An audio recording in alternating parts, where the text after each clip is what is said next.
نحمده ونصلي على رسوله الكريم لا حول ولا قوة إلا بالله العلي العظيم بسم الله الرحمن الرحيم হাদিস শরীফ হযরত আবু হুরায়রা রাদিয়াল্লাহু তাআলা হইতে বর্ণিত আছে যে রাসূলুল্লাহ সাল্লাল্লাহু আলাইহি ওয়াসাল্লাম ইরশাদ করিয়াছেন, ইমানের 70-এর অধিক শাখা রহিয়াছে, তা মধ্য সর্বোত্তম শাখা হইল লা ইলাহা ইল্লাল্লাহ বলা এবং সর্বনিম্ন শাখা হইল রাস্তা হইতে কষ্টদায়ক জিনিস সরাইয়া দেওয়া এবং লজ্জা ইমানের একটি বিশেষ শাখা। মুসলিম। হযরত আবু বকর রাদিয়াল্লাহু তাআলা হইতে বর্ণিত আছে যে রাসূলুল্লাহ সাল্লাল্লাহু আলাইহি ওয়াসাল্লাম ইরশাদ করিয়াছেন, যে ব্যক্তি সেই কালিমাকে কবুল করিবে যাহা আমি আমার চাচা আবু তালেবের নিকট তাহার মৃত্যুর সময় পেশ করিয়াছিলাম এবং তিনি তা প্রত্যাখ্যান করিয়াছিলেন, সেই কলিমা এই ব্যক্তির জন্য মুক্তির উপায় হইবে। আহমদ। হযরত আবু হুরায়রা রাদিয়াল্লাহু তাআলা হইতে বর্ণিত আছে যে রাসূলুল্লাহ সাল্লাল্লাহু আলাইহি ওয়াসাল্লাম ইরশাদ করিয়াছেন, আপন ঈমানকে তাজা করিতে থাকো। কেহ আরজ করিল, ইয়া রাসূলুল্লাহ, আমরা আপন ঈমানকে কিভাবে তাজা করিব? তিনি বলিলেন, লা ইলাহা ইল্লাল্লাহকে বেশি বেশি বলিতে থাকো। মুসনাদে আহমদ, তারাবানি তারগিব।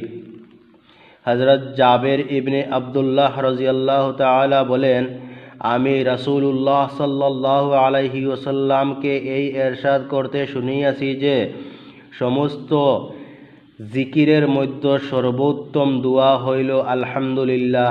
তিরমিজি।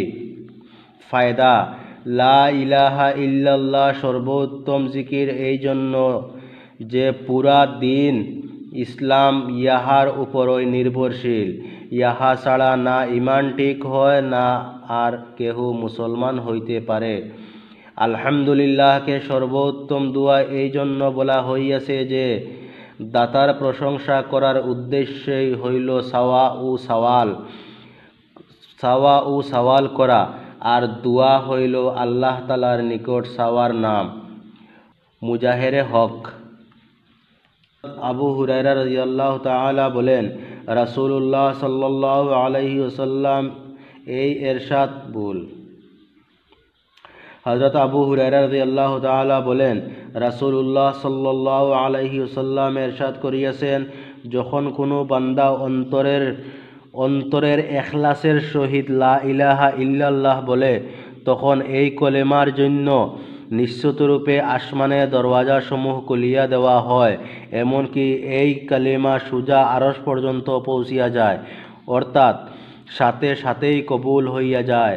তবে শর্ত হইল যদি এই কালেমা পাঠকারী কবিরা গুনাহ হইতে বাঁচিয়া থাকে। তিরমিজি। ফায়দা: ইখলাসের সহিত বলার অর্থ এই যে উহার মধ্যে লোক দেখানো এবং মুনাফিকে না থাকে। কবিরা গুনাহ হইতে বাঁচিয়া থাকার শর্ত লাগানো হইয়াছে। আর যদি তাড়াতাড়ি কবুল হওয়ার জন্য কবিরা গুনাহের সহিত পাঠ করা হয়, তবু লাভ সত্তার হইতেও খালি হইবে না। মিরকাত।